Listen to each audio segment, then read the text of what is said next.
Hey, everybody, welcome back to another episode of Living the Sweet Life. I'm your host, TJ Sweet, and on this podcast, I'm going to be sharing some tips and strategies that can help you live with intention, reshape your mindset, and look at the world through a grateful lens.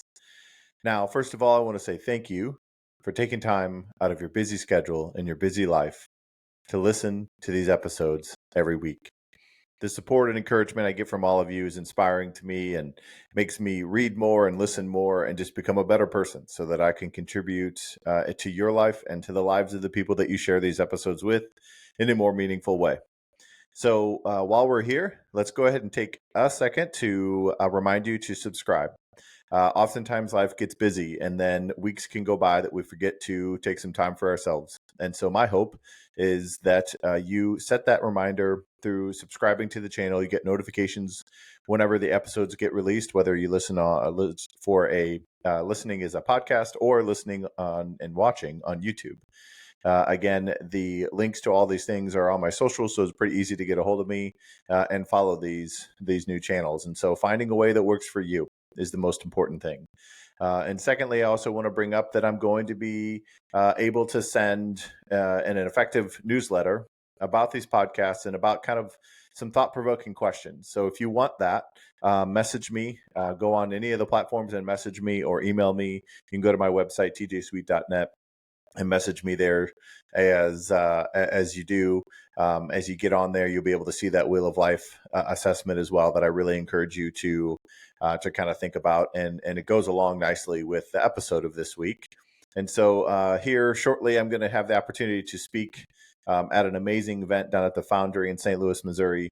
I'm going to be talking, really to a group of people that are already interested in wellness. But this week, this speaking engagement, we're going to be talking about detoxing your mind. So a detox for your mind. Okay. So oftentimes we think about detox as a physical type of detox, but this week I want to spend some time talking a little bit about some of the things I'm going to talk about this week at this event in St. Louis at the City Foundry, and talk a little bit about detoxing the mind. And I'm going to really kind of pour more into the science behind it because I'm sure you already know some of the things I'm going to talk about, some things we've already talked about in previous episodes, but I want to dive straight in to kind of the science behind the mental detoxification.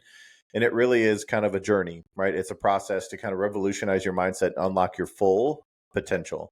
Because oftentimes our mindset is the one thing holding us back from where we want to be and what kind of relationship we want to have and what kind of career we want to have, or maybe even starting a business. And so, I understand that there are a lot of demands on you and your time and honestly on your mind. And the toll that it can take on our mental well being is something that we can't just ignore and act like it's not there. And so, but today, my plan is to make this short and sweet and talk about 3 effective ways, scientifically proven, that can help you kind of detox your mind and elevate your mindset. Right. So some of this idea of remove the old to make room for new. Oftentimes we just keep piling new on top of old. But that's not really the most effective and sustainable way to do this. So, but before we dive into it, I just kind of want to talk a little bit about what mental detox really means. Right. So again, obviously we talk about detoxing our body to remove the toxins. Doing the mental detox side, it really kind of makes you think more about purging some of these old habits, these old mindsets, these old thoughts that no longer serve us, and the beliefs that aren't helping us get to where we want to go. Because sometimes it's just the belief that we have that's holding us back. And so, it's about identifying first and then releasing some of the mental clutter that's going on that's holding us back from living our fullest and most fulfilling lives. So, how do we really do this? And that's where I want to spend most of the time now. So let's kind of talk about these 3 different ways. It's not the only 3 ways. It's just 3 different ways that I've used and I've coached people to use that have been really helpful for them to kind of turn the corner. It's either figure out all the steps they want to take or just maybe take that first step. So the first thing is understanding and recognizing any sort of toxic pattern, right? So this is just understanding, cultivating more self-awareness. And so you have to identify it, but then also be willing to release it. So this idea around discipline, okay, we're going to say this. I probably won't talk about this too much on this episode. We'll do it later on others. But really, discipline is really owning. This is that personal agency piece, but really owning. What do you want now? And what do you want the most? So sometimes some of these things that you're going to identify, they're comfortable. They're toxic, but they're comfortable. We have to be willing, if we really want to detox our mind, is to nestle into those places of things that maybe we're not telling people we're thinking, telling people we're saying, or maybe we're not really ready to own that maybe the only thing holding us back is us.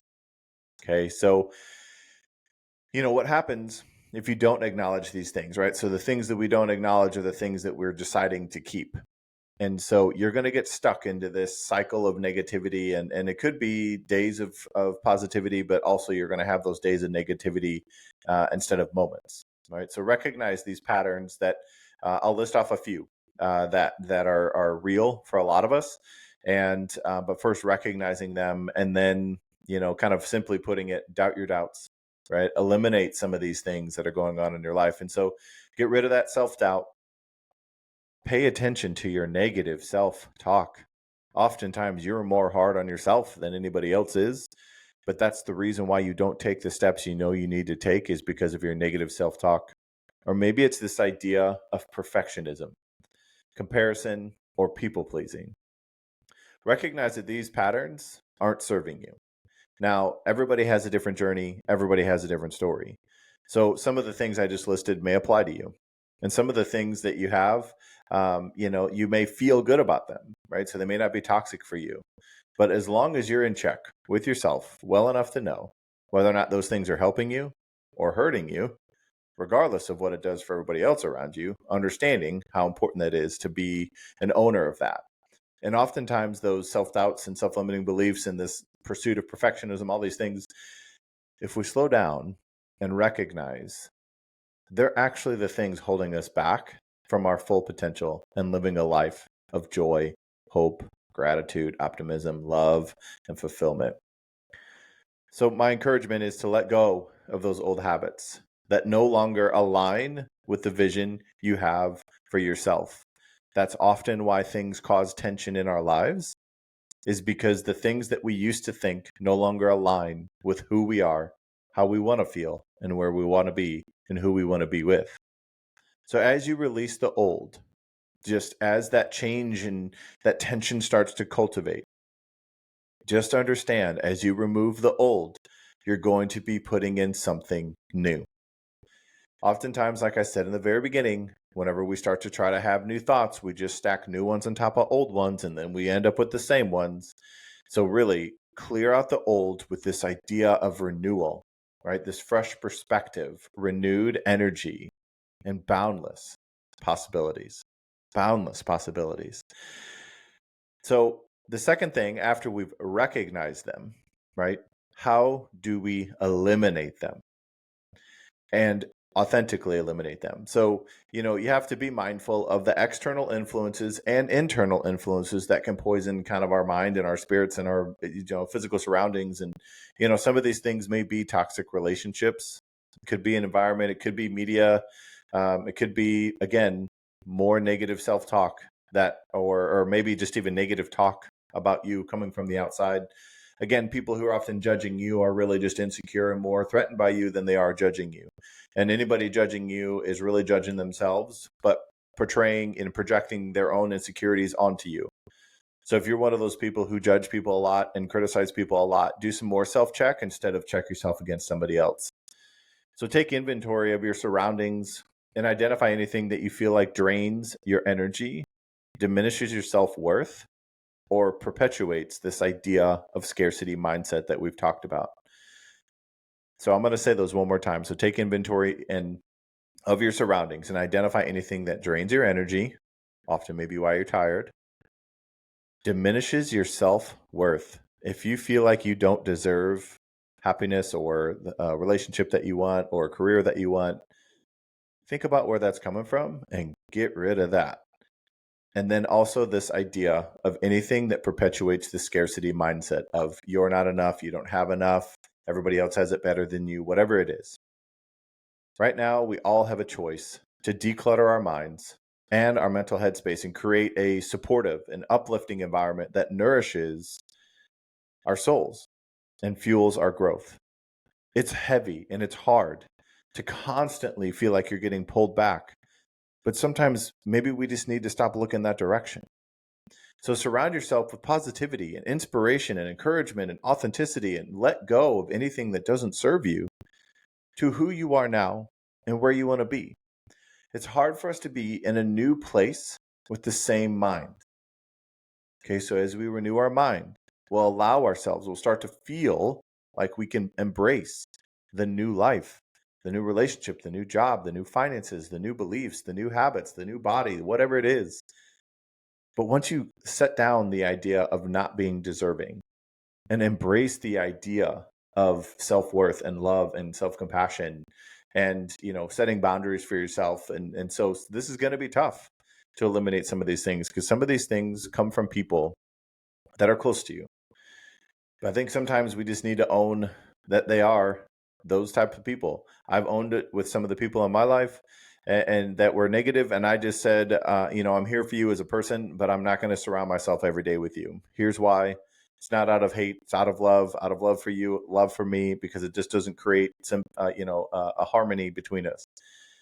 And to the people that I'm the most grateful for, they feel that positivity and that inspiration and that challenging and that growth and encouragement. They feel that. And I think that's a huge reason why I am the way that I am, is the people that I surround myself with.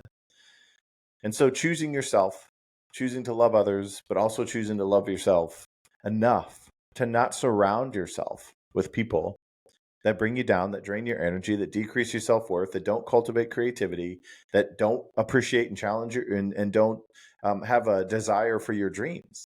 Just eliminate some of those people as often as you can, and surround yourself with more people that are energy giving and like give air and light to who you are and what you want to be. Now, this is change. I know people get nervous about change. But again, this whole idea of staying where you are, you already know what it's going to get you. Embracing this idea of change, of detoxing your mind, opens up an entirely new way of thinking of what's possible. So as you're making this change, we have to kind of embrace this idea of renewal. Believing, this is optimism as well, but believing that it can be different, that your mind can be different, your body can be different, your surroundings, your relationships, everything. You can have a renewed sense of self. So just as a physical detox, right? So if you ever have done a cleanse or something along those lines, and then your body feels rejuvenated, or you have a great night of sleep, and then you wake up rejuvenated, it's your body kind of detoxing some of those things that were weighing you down. Mental detox revitalizes the mind, spirit, and it gives you this sense of being refreshed, full of energy. And so, you'll start to feel more rejuvenated and ready to embrace life with this new optimism and this new sense of self and sense of self-worth. And so really kind of allow yourself the time and space that you need to recharge and reflect on what truly matters to you. Set down the things that are weighing you down, lift up the things that are lifting you up. Cultivate practices that nourish your mind and your soul, whether it's dependent upon, you making dedicating time for yourself or getting back out into nature or whatever it is. So find time to really kind of embrace this idea of renewing your spirit and your mind as you work through making a change, and as you work through kind of embracing what you're capable of. Really practicing mindfulness and journaling and engaging in, different ways to feel at your best is a great way to kind of reignite that spirit as we work through and putting in new thoughts, putting in new habits. And so as you release the old and make room for the new, you'll experience a profound sense of liberation and empowerment and clarity, and a fresh start on your journey to become the best version of yourself.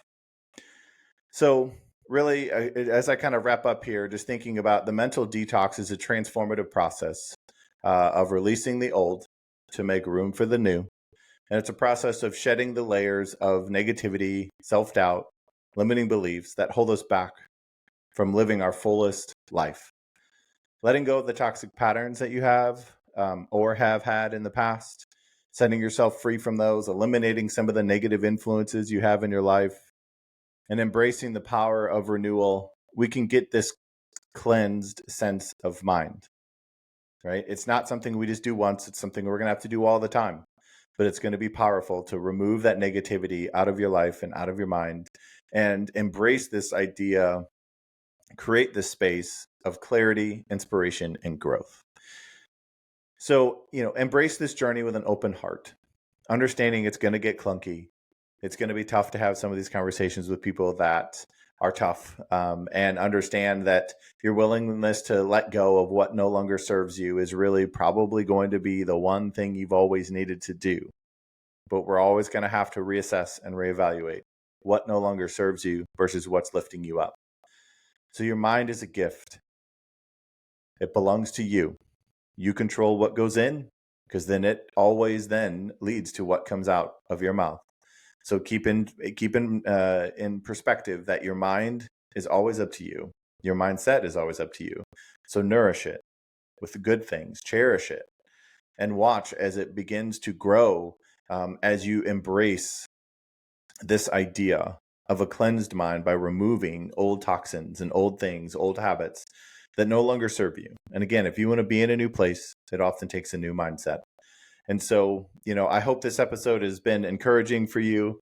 And I hope you've been able to, kind of pause and reflect and think about what exactly happens for you whenever you feel the most energetic, right? Who are you with? What are you doing? And what are you thinking about? Because that is something that is, pouring into your mind. And what are the things that are negative and weighing you down and feel heavy and don't feel like they're helping you get to where you want to go? Those are the toxins that we're trying to get rid of. So share this episode with somebody that you love, somebody you're grateful for, and just know that you are capable. Start with the belief that it's possible for you, and then get invigorated and rejuvenated by this sense of renewal of mindset. Give yourself credit on those days that you win. And also share this with other people around you, because that may be the one thing they needed to uplift their own spirits and their own minds. And so like I said, I get to have a lot of these conversations about helping people kind of clear out their minds and create new habits as I coach different clients from different areas, different industries. And so if you're somebody who needs that, by all means, reach out to me. I'd love to work with you. I work with a set number of people per month, but I'd love to hear if it's something that you'd be interested in, if we'd be a good fit, so that to help you achieve and fulfill your fullest desires and goals and dreams to the life you want to be living. If you want to reach out to me, you can go to tjsweet.net and contact me there. I will respond to you personally on there, and then social media as well. I'm very easy to get a hold of. tjsweet_ on all the different channels, and I'm on LinkedIn as well. And so just always giving you this final reminder before we wrap up to go ahead and hit that link to subscribe. Allows me to keep doing the channel on YouTube and on every podcast platform for free. And so go ahead and hit subscribe, but I'll always remind you of this last bit of mindset advice, that you always have the power and the choice to reshape your mindset, live with intention, and look at the world through a grateful lens. Until the next episode, never stop.